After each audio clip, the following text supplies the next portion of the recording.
আসসালামু আলাইকুম। কেমন আছেন সবাই? আজকে সাদমান সাদিকের আইডি থেকে আপনাদেরকে একটা সহজ গোলাপ ফুল আঁকানো শেখাবো। আপনারা চাইলেই আপনার বেবিকে অনেক সহজ উপায়ে এই গোলাপ ফুল আঁকানো শেখাতে পারেন।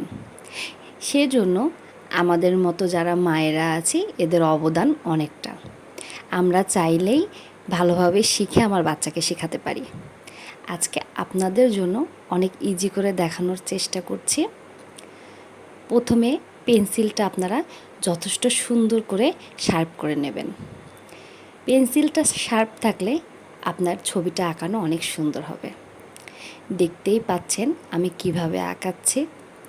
স্টেপ বাই স্টেপ এভাবে দেখে দেখে যদি আপনারা আঁকানোর চেষ্টা করেন তাহলে আপনাদের ড্রয়িংটাও অনেক সুন্দর হবে।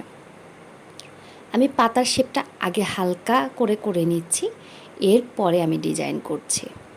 আপনারাও হালকা করে শুধু জাস্ট এমনি একটা পাতা এঁকে নেবেন, তারপরে হালকা তারপরে ড্র করে এঁকে নেবেন। এমন কিছুই কঠিন কিছু না, খুব সহজেই আপনারা আঁকতে পারবেন।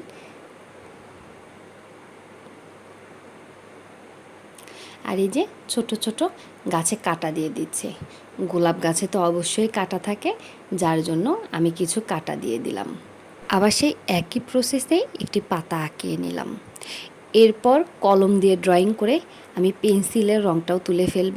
আমি এখানে কালার করার চেষ্টা করেছি, দেখছিলাম যে আসলে কালার করলে এটা কতটা ভালো লাগে। তো এই গোলাপ ফুলের যে কালারটা করার পরে গোলাপ ফুলটা দেখতে আমার খুব একটা ভালো লাগছে না। আপনাদের কাছে কেমন লাগছে অবশ্যই জানাবেন।